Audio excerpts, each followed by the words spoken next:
Human history is filled with deception, and what we are doing to farmed animals has to be one of the biggest deceptions of all times. It's time to wake up. It's time to open our eyes. Time to acknowledge we don't need to inflict pain and suffering on other sentient creatures. Sometimes it's hard to hear the truth because it means change, but surely a change that will improve your health, that of your loved ones, help our environment, and save countless other beings from suffering and dying has to be worth changing for. There is now plenty of evidence that a well-balanced plant-based diet can help reduce, prevent, and even reverse many of the leading causes of death in this country. Every bite of animal product you eat contains the victims of a slaughterhouse. Many people believe that animals raised for food must be treated well because sick or dead animals would be of no use to agribusiness. This is not true. The competition to produce inexpensive meat, eggs, and dairy products has led agribusiness to treat animals as objects and commodities, where a few animal deaths per thousand are considered an acceptable loss from a business perspective. Beef cattle are dehorned, castrated, and branded without painkillers. They can legally be transported 56 hours in extreme heat, extreme cold, without food or water. What a way to go.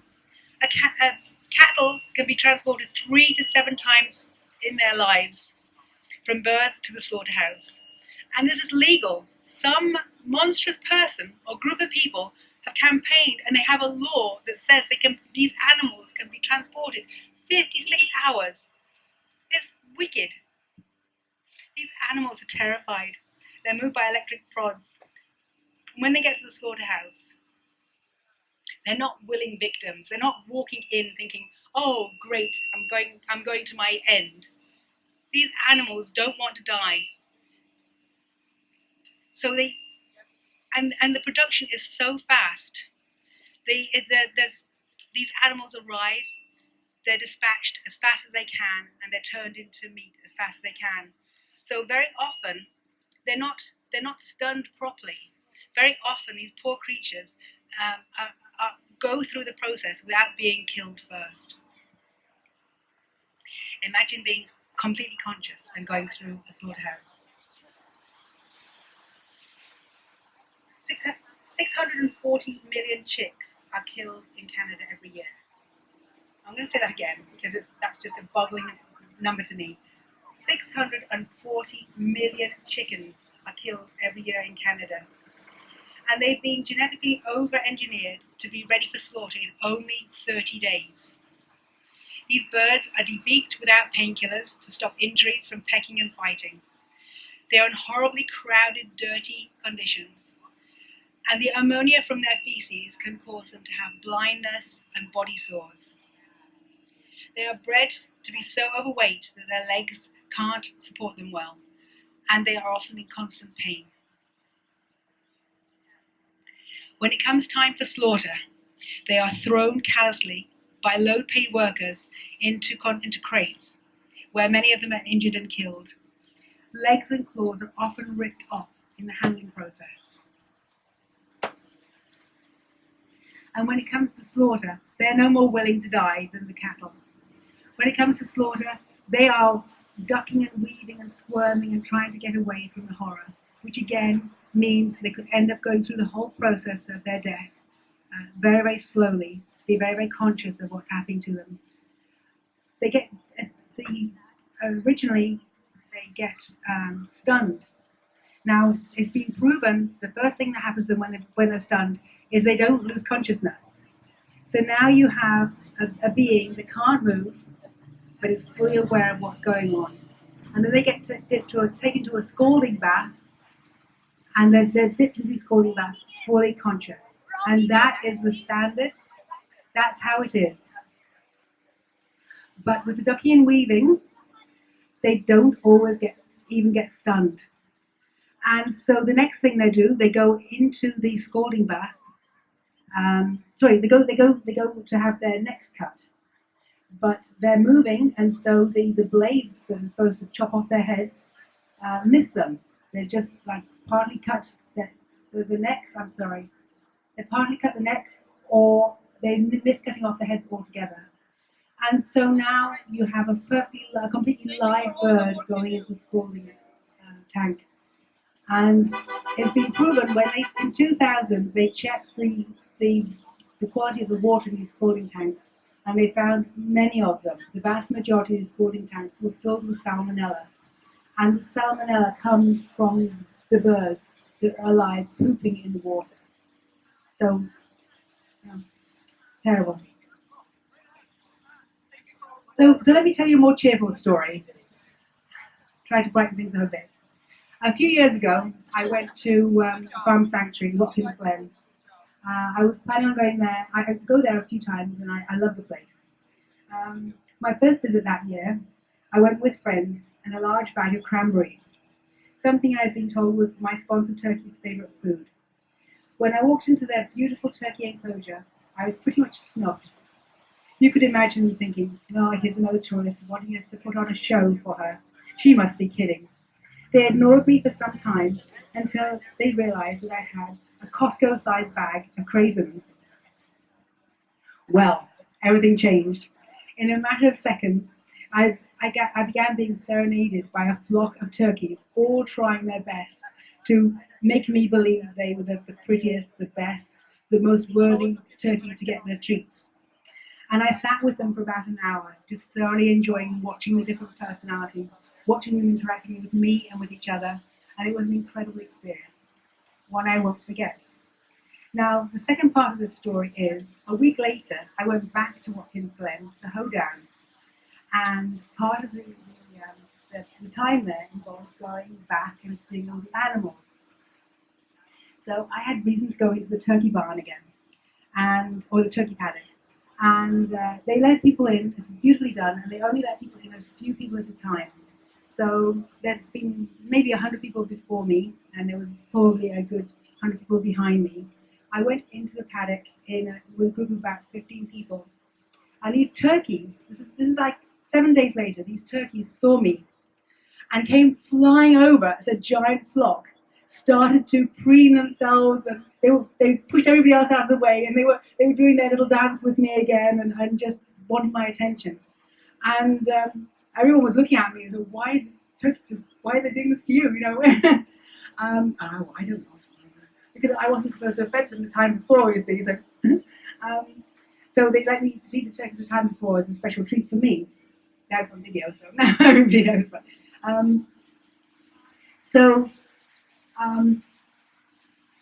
then of course they realised I hadn't got any cranberries with me, and they immediately, all like in unison, put their feathers down and waddled off.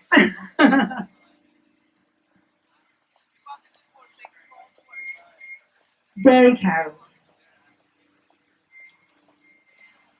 possibly the cruelest of all animal agribusiness, and here's why. Milking cows are only alive for 3 to 5 years. Their babies, calves, are taken away from them within hours or a few days of them being born, because it's not economic to waste the milk on a calf. At the end, they are weak and calcium depleted, and many don't make it off the truck at slaughter and they become downers and have to be euthanized. But this is just a calculated risk. The farmer has to get rid of the bodies somehow. That's what happens. Being no longer cost effective, they become known as cull or spent dairy cows. All dairy cows that make it off the truck have such poor meat that it's only considered good enough for ground beef. So next time you see somebody eating a beef burger, think about these poor dairy cows. That's probably who you're eating. Dairy cows are kept pregnant their entire lives. Female calves, called heifers, are kept alive away from their mothers until they too become dairy cows, effectively replacing their mothers. Male calves are taken away in the field. Confused and frightened male calves are at auction houses are often moved with electric cattle prods The calves frequently still have their umbilical cords attached. Sows. A pig has the intelligence of a 3-year-old human being. The life of a sow is one filled with misery, deprivation, chronic frustration, heartache. Sows are kept perpetually pregnant, giving birth approximately every 4 months. They are kept in metal gestation crates, where they are unable to turn around. Then they are moved to a farrowing crate to allow the piglets to feed, but to keep them separate from their mothers. When a litter of pigs becomes too many, and that is quite the case these days, a pig only has 8 teats. So if a pig gives birth to more than 8 piglets, the workers just have to get rid of some of the piglets. So they look for the weakest piglet they can find to reduce the number of pigs. They pick the pigs up by the back legs and then they smash them onto the concrete until the pig is dead. And then they throw the piglet into a rendering bin. Unbelievably, this process even has a name in industry. It's called pacing. Pacing, spelled P-A-C-I-N-G. The P-A-C stands for pounding against concrete.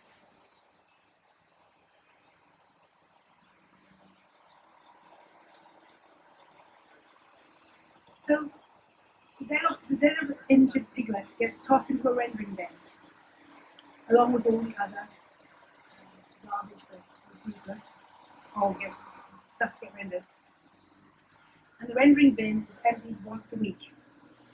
And when people come to empty the rendering bin, they often find live piglets in there.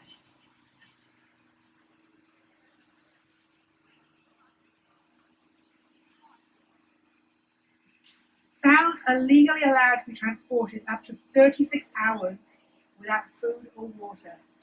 What are we doing? And again, the conditions can be horrendous. Extreme cold, extreme heat. And if they're going to the States, they can be transported for another 10 hours. And they are moved around with electrical catapults, which seem to be the industry standard for moving large animals. I want to tell you about Esther the Wonder Pig. I urge you to check out Esther. A couple of caring people took her in. They took in what they thought was to be a little pot-bellied pig, only to discover that she grew, and she grew, and she grew, and she grew. And she is now weighs 650 pounds. And when you see pictures of her, her head is like 3 times the size of a male human being. I mean, she's just amazing. And she is loved and she is spoiled. And she is such an incredible ambassador. But sadly, the commercial factory farm, Esther would have only lived for about 24 to 30 months of age. You can find Esther on Facebook and befriend her. She has her own Facebook page. Or you can get updates on Instagram. Esther is a phenomenal ambassador for her species. And Esther is living in peace at a farm sanctuary near Toronto. I want to close with a recent encounter I had with a dairy farmer. This dairy farmer claimed to be one of the good guys. I didn't see her as my enemy, quite the opposite. We need farmers. My fridge is proof of that. Without farmers, we would all starve. But where we had our differences was that I wanted to replace her dairy barns with greenhouses, her hay fields with a variety of nutritious crops for humans to eat without the need to be fed to her animals, and maybe even find space on her farm for an orchard. So I listened to what she had to say. She was all too ready to point out some of the poor practices going on in the dairy industry, but she assured me that wasn't the case going on in her dairy barns. As we spoke, I asked her questions. How old would her cows be when she sent them to slaughter? Her answer, between 13 to 15 years. If you were listening to me earlier, Cows live to, general practice is between 3 to 5 years. So that's incredible, 10 years longer than the dairy standard. Was it true that cows had to give birth to a calf every year to keep up her milk supply? Her answer was yes. How long did the calf get to stay with their mothers? She answered 2 days. So again, that's good. Some are taken away at birth, so 2 days, that's as long as you get with your mother when you're in the dairy industry. And how long did the mother cow cry after a baby was taken away? Her voice didn't change. She was just as calm and matter of fact as she was answering all my other questions. She didn't hesitate. She said, 2 weeks. 2 weeks. 2 weeks. So for every year, for 13 years, this amazing creature had her babies taken away from her just after having 2 days with her. And she was so traumatized by the experience, she had cried for 2 weeks. Her suffering didn't get easier the more calves she had. Every calf mattered to her. In the same way, our babies matter deeply to us. So please, don't for 1 minute consider yourself to be an animal lover if you drink milk. There is no happy retirement home for cows. Cows go to the same horrific slaughterhouse all the other victims do. We were not born to be evil. Don't let yourselves be deceived. Go to a farm sanctuary. Give yourself the wonderful opportunity to meet some of these amazing animals. You will soon realize they are no different from your cat or your dog or even us. They want to live, to be safe, to be with their own kind, and given a chance, they will live rich and complex lives. Please go vegan for your health, for this planet, and for the animals. Thank you.